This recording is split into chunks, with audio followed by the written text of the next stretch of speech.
Bueno, pues buenas tardes, empezamos ya. Es un placer en nombre de Clark presentar este libro de Ferran Tutén, Imitación del hombre, publicado por Malpaso. Agradecer en público a Ferran Tutén su ejemplo intelectual y cívico a lo largo de tantísimos años. Llevo admirando a Ferran Tutén desde hace más de 20 años. Recuerdo la primera vez que oí hablar de él en clase de Jordi Llobet en el año 96. Cuando Llobet, en una asignatura de primero de literatura, nos comentó el libro El malentès del noucentisme, que había hecho con Xavier Pericay, y lo comentaba, lo discutía, pero ya hablaba muy elogiosamente de los autores. Y desde entonces ya me fijé en lo que había sido, pues eso, la obra de Ferran Tutén y su ejemplo, como digo, intelectual y cívico, que se ha mantenido una extraordinaria coherencia a lo largo de estas décadas y con un extraordinario rigor. Creo que Ferran Tutén de alguna manera representa todo aquello que pudo haber sido y no fue de la Cataluña democrática, porque al igual que Xavier Pericay, pero cada uno, por supuesto, con sus particularidades, tenía una visión y una consideración de la Cataluña cultural, del culturalismo, que él mismo define con palabras del padre Batllori en este libro, que está más allá de la identidad, que está mucho más allá del nacionalismo, y que me parece que es algo que Cataluña, la cultura catalana, tenía en una dimensión extraordinariamente rica y que por desgracia se perdió con el pujolismo primero y después con el independentismo. Por tanto, es para mí un placer y un privilegio estar aquí presentando este libro, ya solo porque es obra de Ferran Tutén. Pero es que además de eso, debo decir que este libro es un extraordinario ensayo que aborda un asunto extraordinariamente complejo e infinito, inabarcable de alguna manera. Debo decir que de alguna manera cuando recibí el libro y vi de lo que trataba, enseguida pues me alarmé, por así decirlo, porque pensé, ¿cómo se ha atrevido a abordar un asunto tan complejo como es el de la imitación?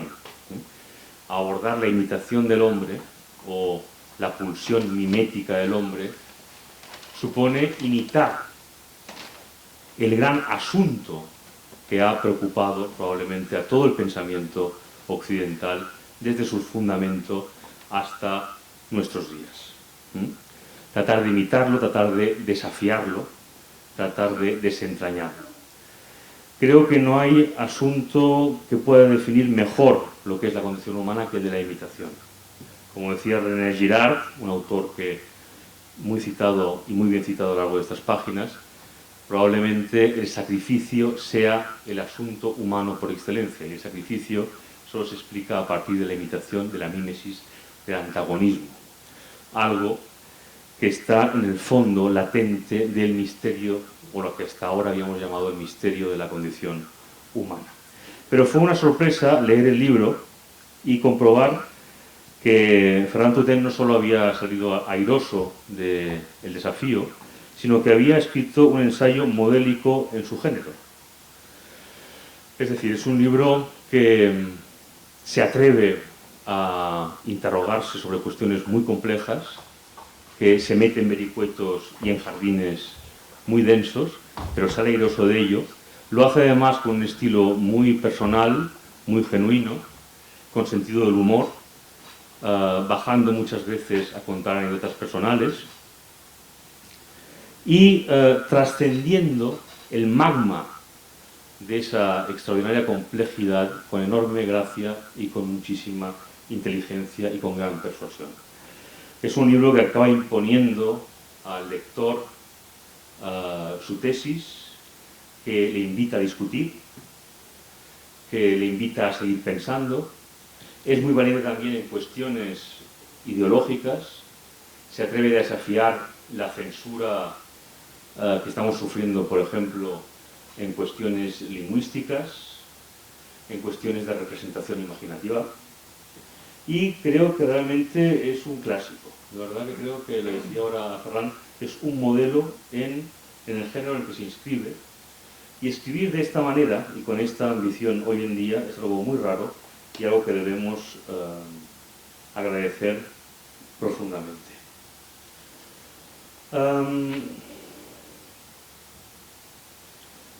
Podría citar muchos ejemplos de cosas que me han llamado la atención a lo largo de este libro. Me he referido al sentido del humor, que es constante, por ejemplo. Recuerdo incluso la página 121, porque dije, qué nota al pie tan extraordinaria. Hay un momento en que habla de la vigilancia del lenguaje y dice una nota al pie: bendito, que significa bendecido, se usó tradicionalmente para designar a un individuo de escasas luces. Y cretino procede del francés chrétien, cristiano, y ya son por lo tanto formas piadosas, políticamente correctas a la letra, de referirse a la falta de inteligencia de origen biológico. Subnormal se inventa más tarde para superar la supuesta incorrección de tales formas. Entre los años 80 del siglo XX, la Federación de Asociaciones Protectoras de Subnormales organizó alegremente en España el Día del Subnormal. Por otro lado, en uno de los últimos congresos sobre el síndrome de Down se discutió la conveniencia de crear una nueva expresión para designar esta anomalía genética, pues síndrome de Down, que se adoptó para evitar el término mongólico, ya empieza a percibirse como discriminatorio.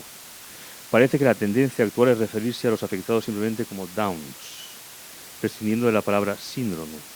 Pero es de esperar que un día u otro alguien se dé cuenta de que Down, el apellido del médico que describió por vez primera las características externas de la enfermedad, es también una palabra de la lengua inglesa cargada de connotaciones negativas, y entonces todo el mundo se pondrá a buscar con urgencia una nueva denominación. Creo que se puede decir, no se puede decir tanto con tan poco espacio, con respecto a la vigilancia que estamos sufriendo con respecto al lenguaje. Cada día con mayor asfixia, cada día con mayor tiranía y con menos libertad. El ensayo está dividido en 3 grandes partes, muy bien organizadas, con unos epígrafes, unos subtítulos, digamos, al estilo clásico. A veces uno tiene la sensación de estar leyendo una actualización de Montaigne,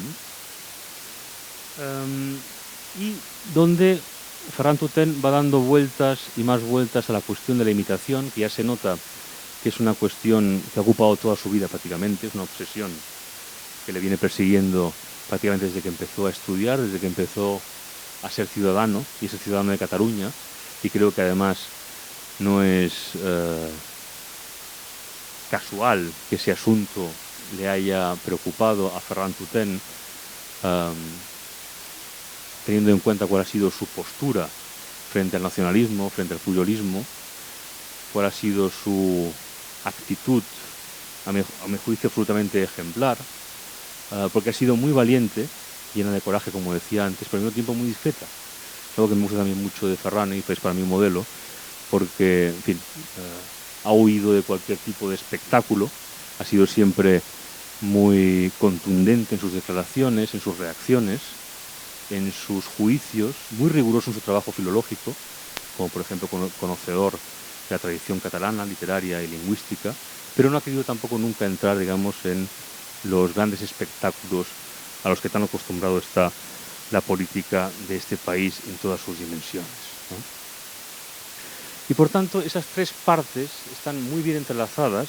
Hay en todas ellas, además, una genealogía de autores que casualmente coinciden con las que suelo frecuentar yo mismo. Hay realmente coincidencias, incluso de detalle, que me han sorprendido muchísimo, lo comentábamos ahora, incluso no solo con los grandes autores, con René Girard, con Havelock, con Heidegger y con los grandes filósofos, sino también con Martínez Marzoa, que es uno de los grandes especialistas en filosofía, uno de los sabios ocultos de esta ciudad, muy poco conocido por el público en general, pero que es uno de los grandes pensadores, uno de los grandes filósofos de este país, especialista en filosofía clásica, pero también en idealismo, en Kant, en Heidegger, y las lecturas que hace Ferran Turten en este libro de detalle con respecto a esas cuestiones que son extraordinariamente abstrusas y complejas, que están muy bien llevadas y están muy bien explicadas. Y se nota que Ferran es un muy buen profesor, porque explicar estas cuestiones con claridad, con transparencia y con persuasión es algo muy complicado y que he visto hacer muy pocas veces. El libro está lleno de invitaciones a la reflexión, de envites, como decía antes, de páginas complejas, valientes, en asuntos que son absolutamente vigentes y que nos van a incumbir cada vez más, ¿sí? Por todo lo que estaba diciendo. Hay, por ejemplo, una reflexión en la página 69, a propósito de una cita de Junge, y ahí me gustaría empezar un poco el diálogo con Ferran, para no estar hablando de ello todo el rato, porque queremos escucharle a él sobre todo. Es hoy un homenaje a su obra, que dice: una tendencia mucho más habitual e inquietante que la del suicidio mimético, está en el capítulo dedicado a la imitación del suicidio y el asesinato, es la del asesinato mimético. Dice Ernst Junger, en el ensayo sobre la línea, cita: el que los hombres con historia criminal se vuelvan peligrosos es menos preocupante que tipos que uno ve en cada esquina de la calle y detrás de cada ventanilla entren en el automatismo moral. Fin de la cita. El automatismo moral al que se refiere Junge, un concepto muy próximo al que Hannah Arendt llamó banalización del mal, y está muy bien vista ese símil, porque el asunto de la banalización del mal es algo que se cita muchas veces de una manera frívola y superficial. La banalización del mal, la banalidad del mal, es un asunto muy complejo que Hannah Arendt trató más allá de su libro de Eichmann, en conferencias sobre filosofía moral muy buenas y muy arriesgadas, y como he dicho, Agamben es probablemente la aproximación más compleja, más arriesgada al asunto del mal que se ha hecho en el siglo XX. Dice Ferran, es como toda conducta irreflexiva una pura manifestación del impulso imitativo. A mí me parece que llamar atención sobre esto es algo muy serio y muy ambicioso, porque uno de los fenómenos de nuestro tiempo es precisamente esa ilusión de libertad y de emancipación que nos está dando las tecnologías, las redes sociales, que nos están dando una ilusión de libertad, y, como decía, de emancipación, que es falsa. Es decir, al mismo tiempo genera una opinión y una interioridad que son mecánicas, imitativas. Al mismo tiempo que las grandes corporaciones invierten en esa ilusión de libertad, están realmente creando una interioridad mecánica, repetitiva, que está produciendo una opinión, una doxa mayoritaria y cada vez más asfixiante, que impide una individualización de la inteligencia. No sé si os habéis fijado, pero ya se nota muchísimo, por ejemplo, en el periodismo, como muchos columnistas. Nunca había habido en la historia de la humanidad tantos columnistas, tantos opinadores constantes y diarios. Todo el mundo se levanta y publica su opinión hoy en día, creyendo que publica una opinión independiente, libre y original, cuando en realidad está incidiendo en una cuestión imitativa, masiva, constante.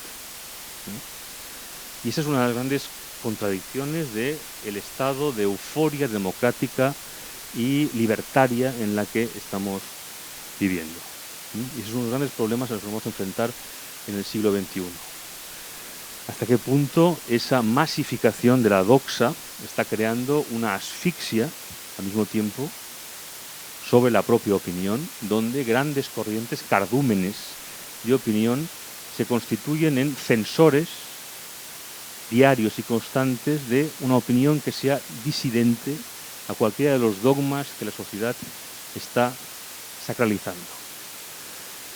Una de las cosas que también estamos observando y que se puede reflexionar a la luz del libro de Ferran es cómo nuestra sociedad está, de alguna manera, se ha desprendido de cualquier referente trascendental y se ha sacralizado a sí misma. Y esa sacralización de sí misma le impide salir de su propia imagen y está llevando a un colapso evidente en todos los asuntos que nos ocupan. Es decir, en asuntos de identidad política, de identidad sexual, de identidad sentimental, de identidad ideológica, de identidad cultural y de problema estético también, en el fondo. Por tanto, el asunto que aborda Ferran Tutel en este ensayo es capital y es medular. Y es un ensayo que, más allá de las conclusiones a las que él llega aquí, que, como decía, desbordan cualquier aproximación, ya sea erudita o simplemente ensayística, son, en fin, son cuestiones que realmente son esenciales para seguir pensándonos en tanto que hombres y en tanto que ciudadanos. Yo te invitaría a que pues comentaras este asunto de automatismo moral, si quieres, para seguir hablando más que nada. ¿Funciona esto, no? ¿O no? ¿Sí? Vale. Lo que estaba diciendo ahora me hacía pensar, lo digo en alguna parte del libro, y eres más reciente tú que yo, pero mucho tiempo que no lo veo, que cuando Alexis de Tocqueville, el filósofo francés, se fue a América para ver cómo funcionaba la democracia en el único país del mundo que había implantado una democracia efectiva, una libertad de prensa y de opinión general, se dio cuenta de una paradoja, de que las sociedades democráticas, las que tenían más libertad, cuanto más libertad tenía una sociedad, más dependiente era de la opinión pública. La opinión pública no es otra cosa que una colección de prejuicios. Entonces, eso ponía en jaque a la misma democracia. La democracia de ninguna manera puede prescindir de la libertad de opinión, es su fundamento. Pero entramos, como digo, en una paradoja. Esa libertad de opinión lo que produce es que se divulguen constantemente ideas que a lo mejor no son las adecuadas, en mayoría de veces no lo son, ¿no? Esto ocurre, dice Tocqueville, lo dice hacia 1830, más o menos. Es visionario completamente, es impresionante su análisis de la democracia, ¿no? Él dice que, como en una democracia todo el mundo es igual, pero como se ha proclamado que todo el mundo es igual, se piensa que la mayoría no puede equivocarse. Porque un número grande de gente igual piensa lo mismo, es que tiene razón, ¿no? Y eso es un dogma que discuten muchos de los primeros pensadores de la democracia, ¿no? Pero que es el que se ha sostenido y el que ha quedado, y actualmente es algo que no se puede poner en discusión, ¿no? Bueno, la sociedad que la analiza, que luego la analizarán muchos otros durante el siglo XX, aquí me refiero especialmente a Gabriel Tarde, que escribió un libro titulado Las leyes de la imitación, precisamente, pero Ortega y Gasset en La rebelión de las masas, Walter Lippmann, La opinión pública. En todos estos libros hay una profecía con respecto a la democracia, yo la resumiría, lo dicen de maneras distintas, pero más o menos es eso, diciendo que cuanto más avance la democracia, más dificultades tendrá para subsistir por la presión de la opinión pública. Dice, Ortega habla de hiperdemocracia, anuncia que en un futuro, si no hay algo que lo remedie, se llegará a la hiperdemocracia.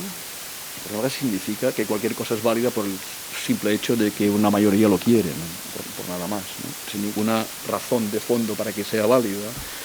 Se llegará a la hiperdemocracia y eso dice que si eso ocurre, Europa quedará destruida, dice, en 80 años. Eso lo escribe en 1929, ¿no? Yo creo que estamos ahora en ese momento. No digo que Europa vaya a ser destruida, pero sí que, no lo sé, más que Europa, el mundo occidental, sí. Lo que está pasando en Estados Unidos, en Canadá. Si me permiten un momento, una anécdota que leí, no una anécdota, es algo gravísimo, pero lo leí ayer. Un padre de familia ha sido condenado en Canadá a pena de prisión por negarse a reconocer que su hija de 14 años es un niño. Que la hija tiene 14 años, es una niña, biológicamente, y de repente, de un día para otro, dijo que era un niño, ¿no? Entonces el padre se niega a reconocer esto y le han metido en la cárcel. Eso está pasando en Canadá. Tú lo cuentas y la gente dice, no, esto te lo has inventado tú, ¿no? Está pasando esto, ¿no? ¿Por qué? Porque hay una idea mayoritaria de que tiene que ser así y no hay nada más, ¿no? En California la cosa no es menos grave. Es algo tremendo lo que ocurre allí, porque desde el momento que se implantó la ley, me he desviado un momento del tema, pero no, porque todo eso tiene que ver con lo que estamos diciendo, pero volveré enseguida, ¿no? Desde el momento en que se aprobó la ley en California, según la cual cualquier persona puede cambiar de sexo sin cambiar de sexo, es decir, sin tener ningún motivo, simplemente porque lo dice, puede ir ante puede ir a la administración y decir, bueno, mire, yo a partir de hoy soy una señora y no hace falta ni que se afeite la barba. Cambia ya su condición por el simple hecho de declararlo, ¿no? Y eso es una ley que se quiere aprobar aquí. De momento no se ha aprobado, pero se quiere aprobar aquí, ¿no? Entonces, ¿qué ha ocurrido? Esa ley dice claramente que es un derecho de cualquier persona, a partir, creo que, de los 14 años. Bien, pues hay violadores condenados que se han declarado mujeres y han pedido el traslado a una cárcel de mujeres. Eso sí que es meter el zorro en el gallinero, ¿no? Pero lo bueno es que les han concedido, porque la ley es muy clara en esto, ¿no?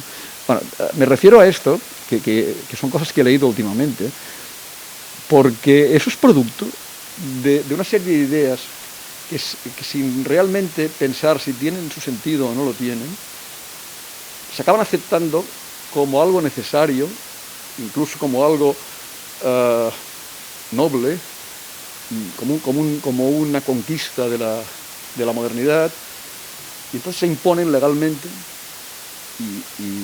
y todo el mundo tiene que callar, aunque sean barbaridades, ¿no? Son cosas que personas que no han vivido esta época, si ahora resucitaran y vieran todo esto, dirían que no es posible, ¿no? Bueno, nosotros mismos hace 15, 20 años todo eso era ciencia ficción, ¿no?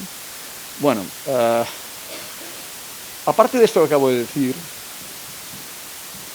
lo que Andreu decía antes sobre los medios de comunicación actuales, la opinión, la sobrecarga de opinión que hay por todas partes, en las columnas que tienen de los periódicos, en las tertulias de televisión, que cualquier ignorante, por el simple hecho de estar cerca de un partido, tiene un sueldo y un puesto en la televisión o en la radio para soltar las sandeces que le pasen por la cabeza, que normalmente son repetición de lo mismo que dice todo el mundo, porque las palabras se utilizan como odio, no se utilizan como razonamiento, eso es algo que ya no existe, y eso explica todos los fenómenos que estamos viviendo. Explica el fenómeno Trump en Estados Unidos y explica el procés en Cataluña y explica el Brexit en Inglaterra, en el Reino Unido y cualquier otra cosa que se pueda mencionar. O sea, eso es producto de la hiperdemocracia, por supuesto, ¿no? El momento en que nadie puede frenar lo que es objetivamente irracional, es que lo que nos está gobernando no es ni la razón ni ningún tipo de sensatez, es simplemente el deseo generalmente absurdo de una mayoría. Y eso, como digo, casi me emocionó verlo, está previsto en Tocqueville, en Ortega, en Lippmann, podríamos citar mucho más, en Canetti, no sé. Sí. Todo lo que está previsto y ahora estamos en eso. Entonces, ¿qué hacemos con eso? Pues yo creo que no tiene solución. Pasa que a veces pues la historia va por su cuenta y las cosas acaban mejor de lo que parecen o peor, no lo sabemos, ¿no? Pero yo no le veo solución a esto, porque, en fin, no le veo salida, ¿no? Insisto en la cuestión de... creo que va a ser un problema cada vez más urgente, porque realmente, es decir, la desaparición de la voz trascendental, quizás una expresión un tanto pretenciosa o excesiva para entendernos, pero creo que es un proceso que podemos observar en nuestra sociedad occidental, más o menos desde principios del siglo XIX hasta nuestros días, ¿no? Hay una imagen que me gusta siempre comentar que impresionó mucho a Baudelaire, de Ovidio, en las Metamorfosis. Ovidio dice en las Metamorfosis que los dioses dieron al hombre un rostro para que pudiera elevarse y mirar el firmamento, ¿no? Es una imagen que a Baudelaire le impresionó muchísimo, porque precisamente Baudelaire es el primero que dibuja el movimiento contrario. Es decir, el hombre ya no mira hacia arriba, sino que mira hacia abajo, ¿no? Y Baudelaire es quien primero registra lo que solo se ve abajo, que es la ciudad, la basura, lo que ya no es naturaleza, la destrucción de la belleza, etc., ¿no? Hay un verbo que inventó Dante, ¿no?, que es transhumanar, ¿no? Transhumanar, que luego está utilizando la filosofía, digamos, para tratar de apuntalar cierta idea de el hombre más allá de lo humano a través de lo biológico, pero Dante evidentemente no lo utilizaba en ese sentido, sino transhumanar lo utiliza Dante cuando está llegando al paraíso, cuando está llegando a Dios, que es lo que trasciende al hombre. es precisamente lo que está más allá de la imitación puramente humana, mimética, eso que se resuelve en el sacrificio, ¿no? Según Girard, y que es lo que acaba detonando el odio, la destrucción y la guerra, ¿no? Como no hay ya prácticamente ningún referente trascendente más allá del hombre, la sociedad, el pensamiento se convierte en un campo de pruebas biológicas, ¿no? Ya estamos hablando de disolver identidades sexuales cuando en realidad estamos hablando de un intento de proponer otra forma de humanidad que sea solo biológica. Eso es algo que ya, digamos que la filosofía también asomó desde hace muchísimos años. Está en toda la tradición occidental. Totalmente. Sí. Ya que dices todo esto, hablabas de Baudelaire, y pensaba, no cito a Baudelaire, creo, no sé si en algún momento, me parece que no, que es una lástima, Baudelaire es extraordinario la conciencia que tenía de todo esto en su momento, ¿no? Y por esa razón, precisamente, no le entendía nadie de su entorno, de la sociedad en la que vivía, ¿no? Pero es que toda la literatura, toda la filosofía, toda la literatura, todo el arte, es consciente, de una manera quizá no racionalmente consciente, pero sabe muy bien, ese es su propósito, que de lo que se trata es de superar eso, de superar esa imitación mecánica, porque también hay una imitación que podríamos llamar excelsa, que es la que hacen precisamente los artistas, los escritores, cuando se inspiran en modelos, es lo que tienen que hacer además, de otros escritores, otros artistas para realizar su obra, ¿no? Pero estoy hablando, la imitación tiene muchas caras, estoy hablando de la imitación vulgar, de la imitación automática, lo que hace que uno oiga una idea por televisión, o una frase, no una idea, una frase, ¿no? Por televisión o en un bar o donde sea, y entonces la repite ya como una certeza. Así hemos llegado, por ejemplo, al movimiento antivacunas, al terraplanismo. Son cosas, no es que actualmente el ser humano haya empeorado y esté más loco y sea más imitativo. El ser humano es el mismo ahora que de siempre, ¿no? Desde que salió de las cavernas. Lo que ocurre es que no tenía los medios para que eso reinara. Eso quedaba reducido a círculos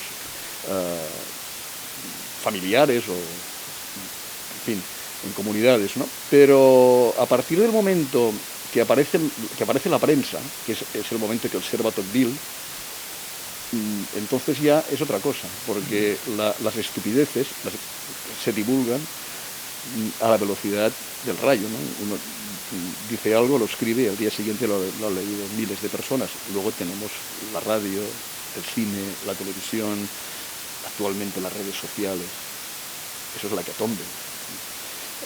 Los ilustrados, que fueron los inventores de la democracia moderna, tenían un ideal, ¿no? Pensaban que si la gente se instruía en la escuela y si conseguían medios de comunicación que hiciera llegar el máximo de información al máximo nombre de gente posible en el menor tiempo posible, conseguirían que la sociedad pudiera tomar decisiones racionales. Se equivocaron completamente en eso. Es una pena, pero es normal que se equivocaran porque tenían ese ideal, ¿no? No todos, algunos ya advertían sobre las consecuencias que podía tener ese intento de ilustración universal. La razón es que la gente solo aprende lo que quiere aprender. Por mucho que lleves a la gente a la escuela, a la universidad, que intentes educarles a través de los medios, si el sujeto en cuestión no desea esa formación, pues a lo mejor la repetirá como un loro, pero no sabrá lo que está diciendo, ¿no? El ideal ilustrado solo se puede cumplir en las personas que voluntariamente tienen una vocación espiritual en un sentido amplio de la palabra, que quieren ir más allá de lo que les viene dado. Eso, por supuesto, es una minoría. Siempre lo ha sido, siempre lo será, simplemente porque requiere un esfuerzo. Todo el mundo puede llegar a convertirse en una persona realmente profunda si se lo propone, ¿no? Pero es un esfuerzo y muy poca gente está dispuesta a hacerlo. A lo que sí que están dispuestos es no solo a decir lo que les dé la gana, sino a intentar imponer eso, ¿no? Que lo que yo digo lo tiene que cumplir todo el mundo simplemente porque lo digo yo, ¿no? Y eso es lo que hay. Y es evidente que eso es un producto de los medios de comunicación actuales, pero que eso está en la naturaleza humana. Eso lo podemos ver, eso es lo que describe Erasmo de Rotterdam, por ejemplo, en el Elogio de la locura o el Elogio de la estupidez, que ha traducido de las dos formas, ¿no? Lo podemos encontrar, es la Divina Comedia que tú citabas hace un momento, ¿no? La literatura, la filosofía, el pensamiento, el arte siempre se han dedicado a poner en evidencia esto. De hecho, antes te lo comentaba a ti, yo empecé a interesarme por este tema de manera vital, y ya, yo no cuando empecé a estudiar, sino de niño ya. Lo digo en el libro y es verdad, no me lo invento, ¿no? Yo de niño ya tenía la sensación de que la gente estaba repitiendo siempre lo mismo, que había tipos de personas, ¿no? Y eso, por otro lado, es lo que luego creó el costumbrismo en el siglo XIX.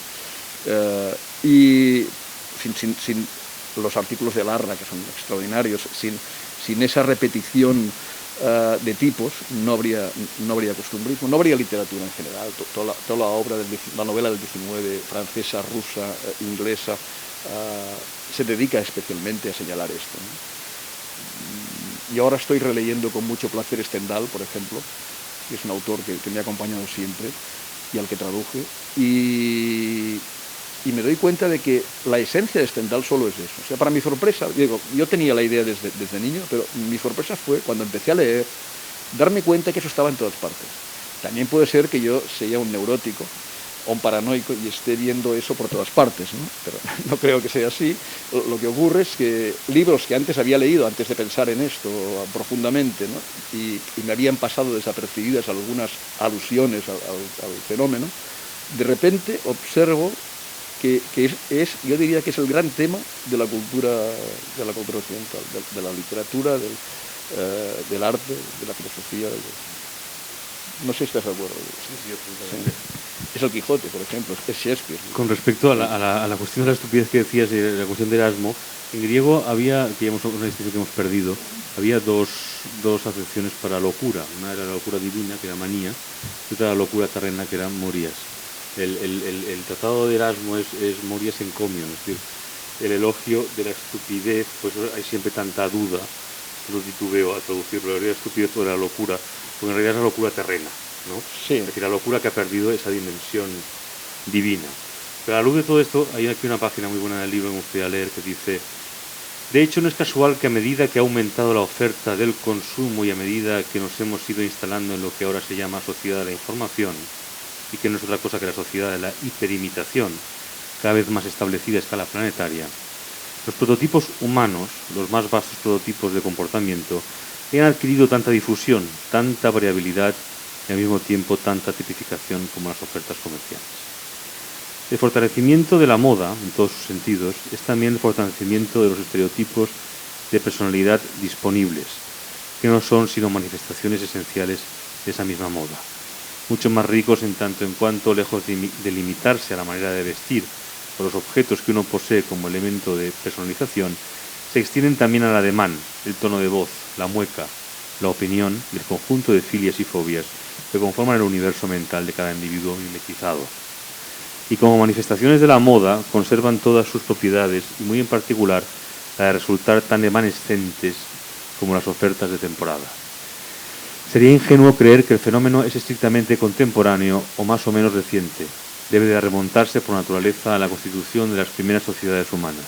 El mundo actual, la sociedad de la hiperimitación, no ha hecho más que añadir la posibilidad nada desdeñable de multiplicar hasta el infinito los espejos, no los modelos que reflejan, en los que uno puede mirarse de arriba abajo para decir con qué cara, con qué pose, con qué humor y con qué ideas se dispone a afrontar la vida.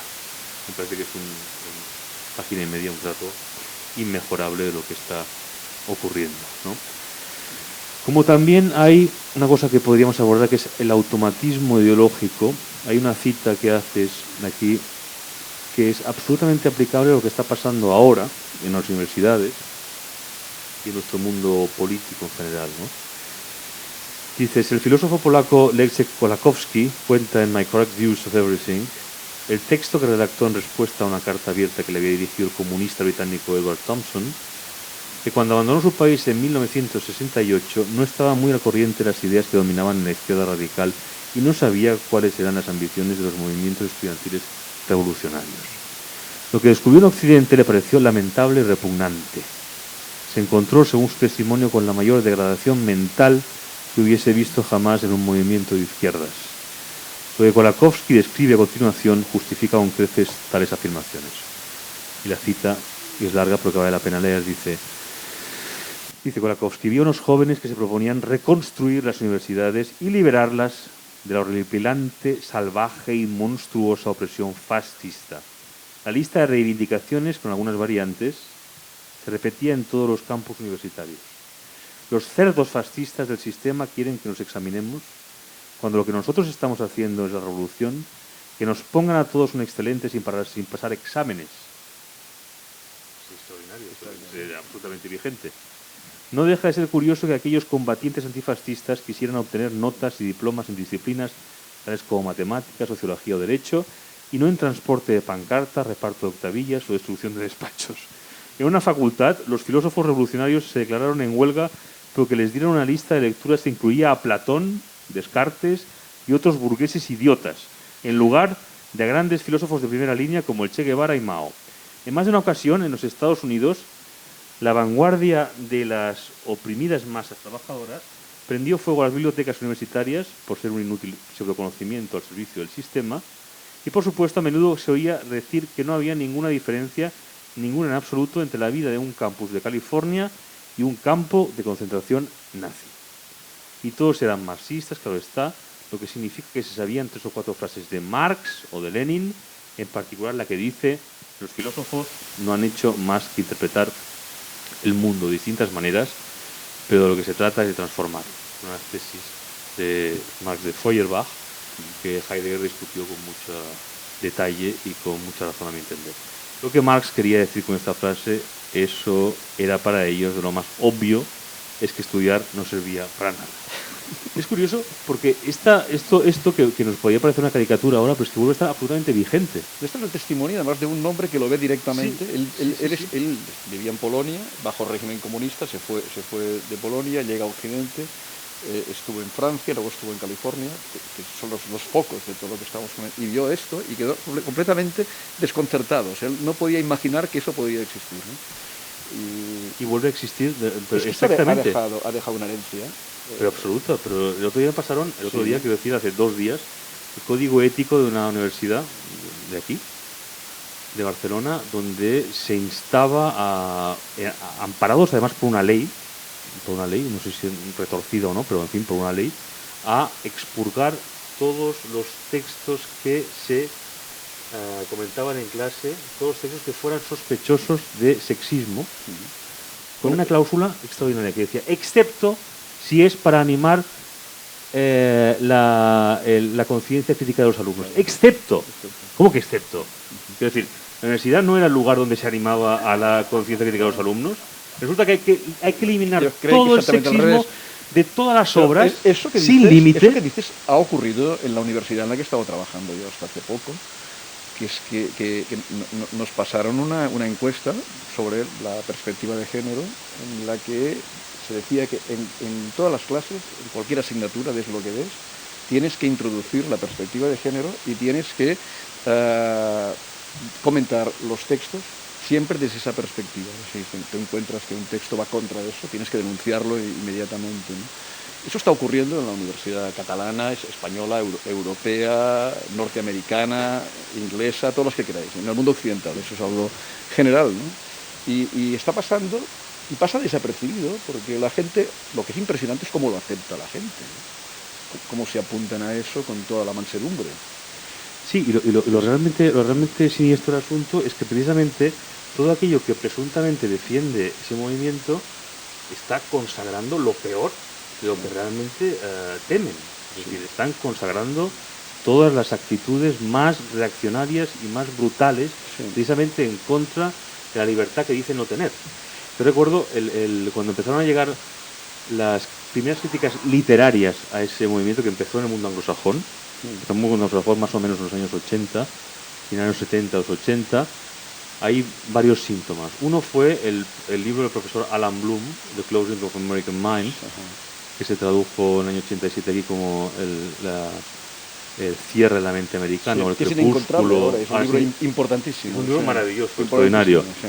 Fue un bestseller en Estados Unidos. Porque pero fue muy advierte lo que está polémico. ocurriendo en los años 80. Sí, sí. y fue tachado de extraordinariamente reaccionario, incluso por gente, en fin, muy sensata en la época, como Martha Nussbaum y tal, pero fue un libro muy polémico porque entonces Alan Bloom era discípulo de Leo Strauss y, en fin, había sido considerado como el ala más derechista del pensamiento norteamericano. Alan Bloom murió de SIDA en el año 92, 93 y eso quedó como enterrado. Hubo una réplica porque Saul Bellow, que era muy amigo suyo, le dedicó su última novela que se titula Ravelstein. Que hizo el prólogo, además. Sí, sí. Una extraordinaria novela, además. Sí. Pero si yo lo he hecho, además, he releído el libro, si uno relee el libro de Alan Bloom, todo lo que decía se ha cumplido. Sí. Es decir, todo lo que decía que iba a ocurrir Todo. se ha cumplido. Sí. Aquí llegó más tarde, es verdad, pero por ejemplo una novela de Philip Roth como The Human Stain, La Mancha Humana, que es del año 99 o 2000 más o menos, ya estaba denunciando lo que a nosotros nos pareció los años 90. nos pareció una exageración cuando llegó. Sí. Porque, por ejemplo, el retrato que hace Sí. es un helenista, la historia de un helenista que lo expuso en la universidad porque un día en clase hay 4 alumnos, 4. Y dice, y estos dos que no vienen nunca, es que se han evaporado como negro humo y resulta que son negros. Y entonces, Él no lo sabía, no lo sabía. y no sabía que no los había visto nunca, entonces le condenan por racista. Pero logran expulsar de la universidad por racista, por decir la palabra negro y porque ya eran negros. Esto nos pareció que, bueno, Philip Roth está un poco delirando. Pero estaba reflejando lo que estaba ocurriendo ya. Pero ya ocurría, Sí, era verdad sí, que sí. ocurría y esto ha llegado a nuestro mundo ya, está completamente instalado, ¿no? Entonces, es impresionante cómo esto nos está llegando y lo estamos aceptando acríticamente en Europa, Sí. señores, en Europa. Es decir, la cuna del pensamiento crítico con respecto a todas estas cuestiones. Y yo siempre digo lo mismo. En Europa, en Francia, hace escasos 4 o 5 años, la editorial Gallimard claudicó frente a el acoso en las redes por su intento de publicar Las Bagatelles por un masacre de Céline, una edición anotada, por supuesto, anotada, prologada y contextualizada. Es un panfleto antisemita espantoso y repugnante, como todos sabemos, y como todo el mundo puede leer en Internet, pero en Europa nos vamos ahora a rasgar las vestiduras porque se tiene antisemita. No puede la editorial Gallimard, Claude Gallimard no puede publicar un autor que es básico en la cultura europea. No puede publicar una edición absolutamente anotada y absolutamente explicada. Pues no se ha publicado. Eso fue un síntoma ya. En Europa Es muy grave, sí, a pesar de lo impresentable que es ese texto de Céline. Es que, claro, es que, a ver, es que habría, es que habría que editar Mein Kampf también. La gente tiene que saber lo que es eso, ¿no? El hecho de ocultarlo, ¿para qué sirve? Pero Ferran, pues que impresentable es que prácticamente toda la tradición europea está yendo cosas impresentables. Sí, totalmente. Claro, Sí, pero no estoy diciendo no, que ya, me parezca bien. desde, todo lo contrario, ¿no? Desde Platón. Sí. Me parece, lo que me parece un escándalo es que no se publiquen, ¿no? Pero no ocurre solo con Céline, sino que ocurre, y está empezando a ocurrir con autores absolutamente inocuos, ¿no? con cuentos infantiles. En Estados Unidos en las escuelas están prohibidos una serie de relatos de la... Es que en Estados Unidos la situación es mucho peor. Estados Unidos y Canadá, yo creo que son los dos peores países del mundo en este momento, ¿no? En este sentido.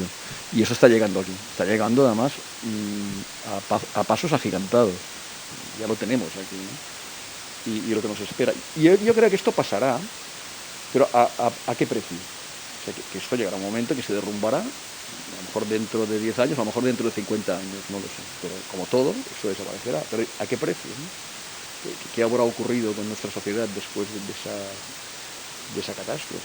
Porque es una catástrofe. Sí, puede ser una fruta de desolación. En ese sentido hay un asunto que abordas que es muy interesante y muy complejo y polémico, como es la democracia entendida como espacio de contención de las ideologías. Sí. Eso me parece que es una lección, sobre todo mirando nuestro país, casi subversivo, ¿no? Dices, en la página 181 dices, lo que debemos pues venerar de la democracia no es la opinión pública, ecos de prejuicios atávicos, pura imitación de las ideas que difunden los medios, reacciones de amor y odio inducidas por propaganda.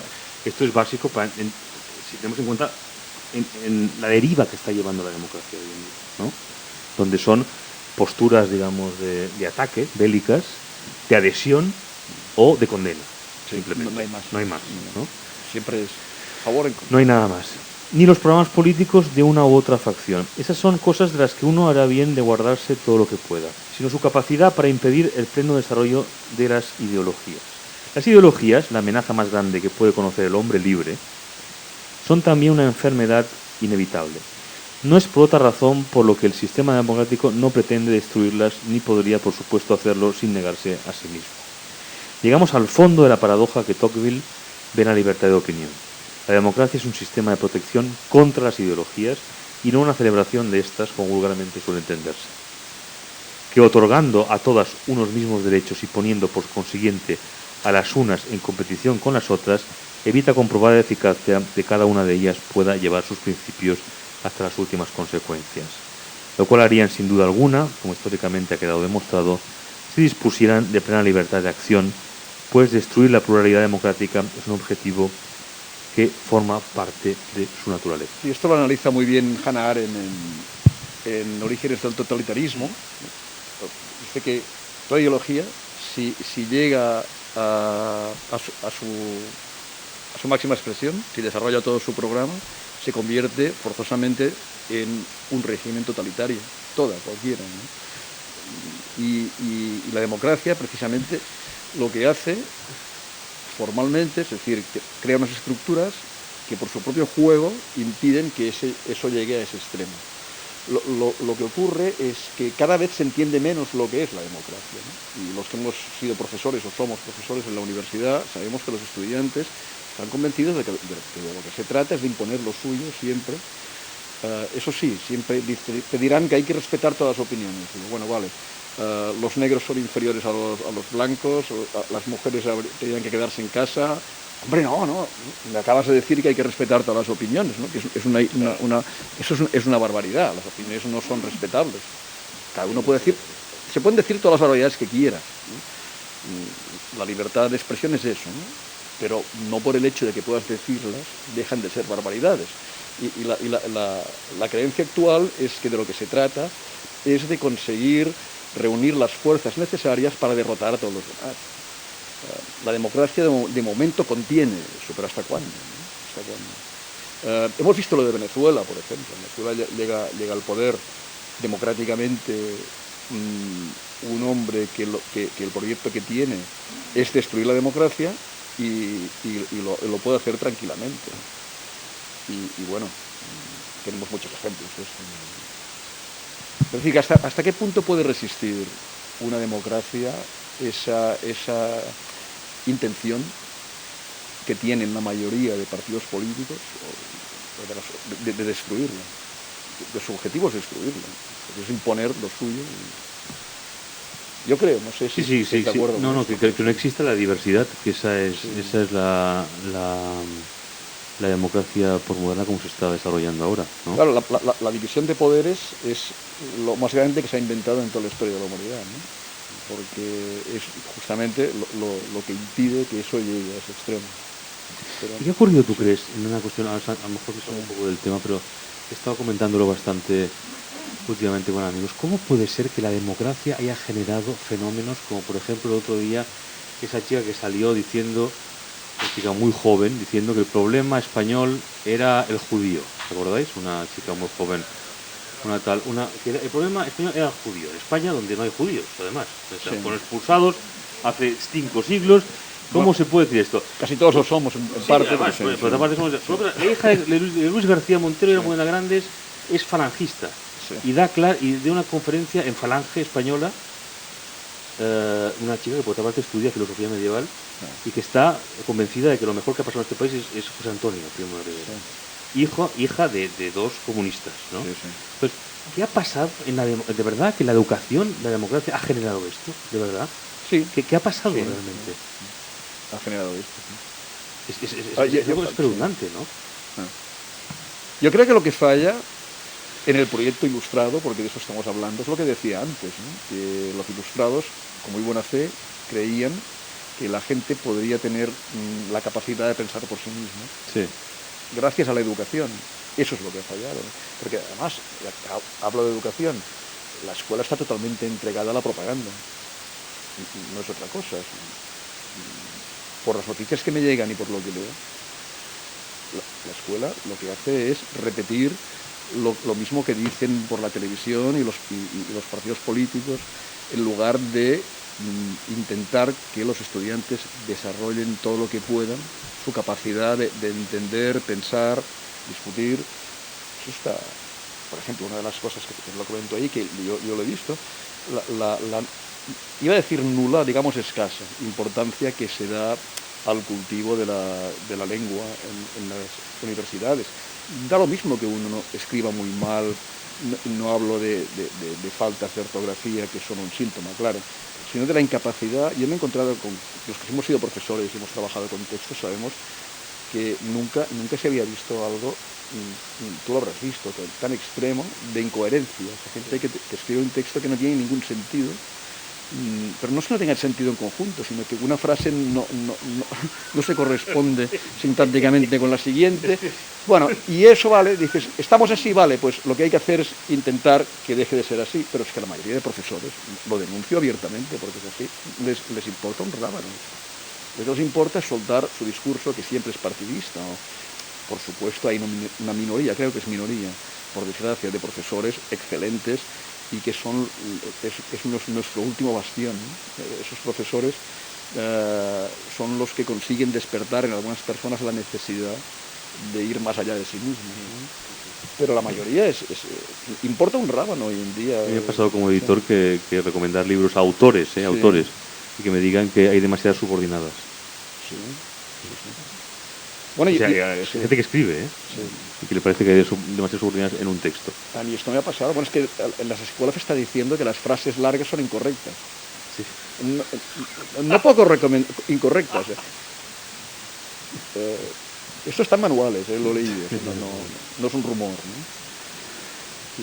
Hablando de las identidades, hay una página también muy buena que dice: se desencadenó una fiebre en tiempos posmodernos por identificar características sexuales, sociales o nacionales en la literatura, el arte e incluso la ciencia, pero o bien los análisis identitarios que se practican en esos ámbitos se fundan en los mitos generados por propios movimientos y no son por consiguiente más que pura mistificación, o bien los autores analizados, si en verdad no pueden ser valorados más que por su condición, no pueden tener otro interés que el de servir con las bendiciones académicas y políticas de rigor las necesidades de autoelogio grupal. Pues el trabajo intelectual siempre se ha distinguido por su universalidad, por la indiferencia de los autores a toda condición que no sea la humana en general. En esas circunstancias se explica muy bien el invento de la identidad colectiva en el siglo XIX y el éxito de sus sucesivas reencarnaciones, a veces trágicas, a veces cómicas, durante el siglo XX y la parte del XXI que hemos recorrido hasta el momento. Uno no tiene que hacer nada más que adornar sus propias corrientes internas con la parafernalia externa que le proporciona su colectivo para crearse la ilusión que abraza una cultura. Imaginaos el choque cuando el orgulloso yo soy francés de un francés y el yo soy un inglés de un inglés topase por parte del polaco con el inesperado yo no soy únicamente polaco, yo soy más que polaco, dice Gombrowicz, o más que homosexual, mujer, negro, etc., ¿no? Claro, que esto es un tema también, cómo hemos pasado, como si nada, de la universalidad de derechos, que es un fundamento de la democracia, a los derechos colectivos, que por definición los derechos colectivos son la negación de los derechos universales. Entonces entramos en las discriminaciones, todo esto. Pero lo que decíamos de cuando se logra la excelencia, es decir, cuando estamos hablando de ciencia, de literatura, de filosofía, somos totalmente iguales. Quiero decir que en el único terreno en el que el ser humano puede conseguir la plena igualdad es ahí. Entonces ahora resulta que tiene que haber una literatura para homosexuales, otra para mujeres, otra para negros. Ha habido el caso de la traducción al catalán de esa... Ahora mismo está a punto de decirlo, se llama Amanda Gorman. Sí, que ha exigido que el traductor tenía la traducción acabada, se la han retirado porque ha exigido que sea una mujer negra, no sé cuántas cosas activista, tiene que ser una... esto es algo completamente demencial, yo no sé si... Es un suicidio intelectual y moral. Total, sí. Es la destrucción de Occidente, como mucha gente dice. En realidad hay una cosa muy curiosa, muy interesante, muy curiosa, muy terrible de hecho, ¿no? Todos los ensayos importantes que aparecen ahora, desde hace años, ¿no? Están pronosticando, a partir de los hechos de los que estamos comentando ahora, están pronosticando la destrucción de la cultura occidental. Y sin embargo, los políticos y sus seguidores lo que hacen es exaltar todas esas cosas. Entonces, lo que hay es un decalage, un abismo, un divorcio entre lo que piensa la gente que piensa de verdad, los que escriben libros importantes, y lo que cree la sociedad. Y cada vez se consolida más lo que cree la sociedad. Siempre ha sido así, pero antes la gente ignorante podía soltar sus tonterías en privado. Todos podemos ser ignorantes, o sea, no me estoy dando superioridad, yo soy ignorante en muchas cosas, ¿no? Tú puedes decir en una conversación de bar o en familia cualquier barbaridad, pero si eres una persona sensata, en el momento de tomar decisiones sobre cosas que ignoras, no la publicas, y el momento de tomar decisiones sobre cosas importantes que tú ignoras completamente, la economía, el derecho, la ciencia, pues te callas y dejas ese papel a las personas que conocen. Eso se está perdiendo. Hay mucha gente que me dice, ¿por qué no estás en redes? Sería muy interesante que estuvieras en redes. Yo no estoy en redes porque muchas veces soy un burro, es verdad. Y no, eso no tiene que verlo todo el mundo. Claro. Si yo si publico algo, tiene que ser algo meditado, sobre el que más o menos sea algo. Sí. Pero yo opino, como todo el mundo opina cada día sobre 1000 cosas, y por fortuna no lo oye nadie. Claro, pero imagina que tú que oye todo el mundo todo lo que opinas en directo sobre cualquier cosa. Pues hay veces que yo disparato como cualquier otra persona. Mira, ese libro puede estar muy bien y gracias por los elogios, pero el 90% de lo que yo digo son tonterías normalmente, ¿no? Es decir, que para no, es verdad, como todos, que para no decir tonterías lo que tienes que hacer es pensar mucho, ¿no? Y el otro día Fernando Savater decía una frase que me parece muy adecuada: piensa lo que quieres, pero piénsalo, ¿no? Que se parece mucho a otra que dije yo, que era: la gente no piensa lo que cree, es más o menos lo mismo. Pues la cuestión es esa, ¿no? Simplemente, ¿no? Sí. Y eso para ir terminando, y quizá si queréis comentar algo vosotros, el público, pues me gusta mucho también cómo termina el ensayo de Ferran, con una defensa muy cerrada, muy vibrante además, de la literatura y del arte como el espacio donde precisamente todas esas pulsiones imitativas básicas, atávicas, se diluyen. Porque es verdad que el espacio de la literatura, la gran literatura, del arte, del gran cine también, hay unas páginas estupendas dedicadas a Tarkovsky, a Sacrificio, me han gustado muchísimo, hay páginas muy buenas dedicadas a Shakespeare, a Faulkner también, es el espacio donde se suspenden todas las seguridades de cualquier índole, ideológicas, sentimentales, sexuales. La literatura, si algo nos enseña, como decía Iris Murdoch, la enseñanza de literatura es mucho más importante que cualquier otra disciplina, porque precisamente es una escuela moral, es decir, uno aprende a suspender todas sus convicciones durante el tiempo que dura la lectura de una novela, o de una película, de una obra de teatro, y de pronto se encuentra frente a unas situaciones, a unas narraciones, a unos personajes, a unas indagaciones que ponen en duda todo lo que uno había creído hasta ese momento acerca de cualquier cuestión, ¿no? Por eso es tan importante. Y hay unas páginas muy buenas dedicadas a Shakespeare, precisamente. También a Faulkner, como decía antes, ¿no? Precisamente hay una polémica que se ha producido ahora hace muy poco en Estados Unidos. Faulkner, por supuesto, es un autor vilipendiado cada 2 por 3 en Estados Unidos, como autor racista machista, etcétera, etcétera. Y es verdad que el propio Faulkner, cuando le ponían un micrófono en la boca, pues decía barbaridades a veces, ¿no? Decía, si viene aquí alguien a mi pueblo, yo saldré a matar a quien venga. Y le decían, ¿pero usted por qué dijo esto? Y dice, no, es que estaba borracho aquel día, ¿no?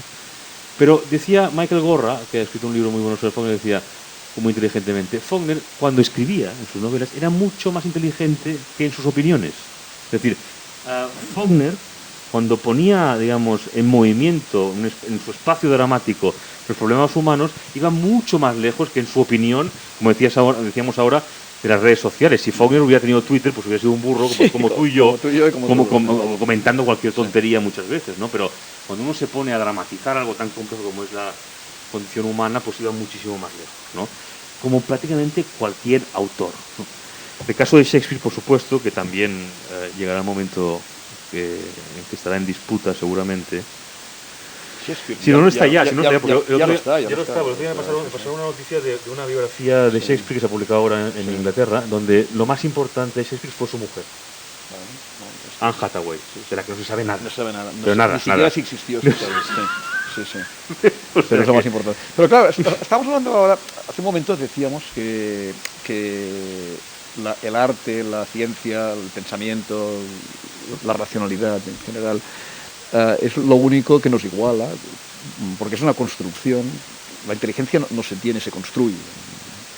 Y se confunde es cierto que históricamente, por razones que no entraré ahora, las mujeres y algunas minorías han estado marginadas, pero eso no tiene nada que ver con el hecho de que haya una literatura de mujeres. La literatura de mujeres, escrita por mujeres, Jane Austen, Iris Murdoch o filosofía como Hannah Arendt, se caracterizan por ser grandes obras, no porque las han escrito mujeres, ¿no? Y la Recherche de Proust no es la obra de un homosexual, ¿no? Es una obra sobre la condición humana, y así cualquier cosa, y esa es la diferencia. Lo que decía George Steiner, hablando de Jane Austen, decía, Jane Austen no es distinta, es mejor que muchos hombres. Claro. No es diferente a muchos hombres, es mejor que mejor muchos hombres. Claro. Y esa es la gran diferencia. Quería leer este párrafo sobre Shakespeare que me gustó mucho. Dice, el caso de Shakespeare no es distinto al de Tarkovsky. Viene después de esas páginas que decía sobre sacrificio que son extraordinarias. Le importa muy poco la conciencia que él pudiese tener de lo que ahora parecen revelarnos sus obras, pues las obras son independientes de esa conciencia. Shakespeare es en todos los aspectos un escritor poderoso. No sé si es el escritor más grande de todos los tiempos, pero siendo como es un escritor y no un moralista o un ideólogo, ni un precursor de los guionistas de cine de entretenimiento, como me gusta esto, ¿verdad? No podía soportar más ya la idea de que Shakespeare, si naciera hoy, sería guionista de series de televisión. No puedo más con esta idea. Es la primera vez que lo leo, además, esto. Como algunos quieren considerarlo, con esa tendencia a la banalización tan propia de los tiempos en que vivimos, no podía escribir más que por la necesidad vital que le impulsaba a hacerlo. Y en este sentido, si entendemos que la auténtica literatura es de hecho una forma de filosofía no sistemática, que aspira a la recomposición verbal del mundo, de la sensualidad del mundo, que su explicación intelectual era también un filósofo, pero solo en este sentido abusivo del término. Eso es extraordinario y absolutamente exacto, porque lo que siempre he dicho de Shakespeare es que la maravilla de Shakespeare es que es un autor absolutamente proteico. Cuando intentas decirle qué opinas de esto, ya sea la guerra, el hombre, la mujer, el sexo, la violencia, se escapa en todas las direcciones posibles. Sí, y es absolutamente irreductible. No hace mucho Salvador Oliva, gran traductor de toda la obra de Shakespeare, entera al catalán 2 veces y en parte al castellano también. Conoce Shakespeare como nadie. Escribió un artículo diciendo exactamente lo que dice. Siempre se escapa. Es imposible saber la ideología de Shakespeare. Es el autor proteico por excelencia. Y hay una cosa, a lo mejor, personalmente, como no lo hemos conocido, no sabemos cómo era. A lo mejor era un capullo. Pero no lo sabremos nunca, por fortuna. No, porque hay un fenómeno muy curioso, que es que la obra de un autor, no solo artística o literaria, intelectual, cualquier obra intelectual, no tiene que ver nunca nada con... Es una construcción que no tiene que ver nada con la personalidad, ¿no? Bueno, tenemos las novelas de Céline. Céline era una persona en sus posiciones políticas abyecta, porque era un racista, y sin embargo era un escritor extraordinario. Y muy querido por sus pacientes también, ¿eh? Al mismo tiempo. Sí. Y el ejemplo de Céline, que es un ejemplo muy extremo, pero podemos encontrar muchísimos casos de autores que en su vida privada eran incluso mediocres y sin embargo escribían obras extraordinarias, ¿no? Y eso es algo que bueno, precisamente porque cuando tú escribes algo, huyes del automatismo. Absolutamente. Y en ese sentido quería acabar diciendo que y el libro de Ferran y la propia obra de Ferran y el ejemplo cívico de Ferran es un ejemplo de ello.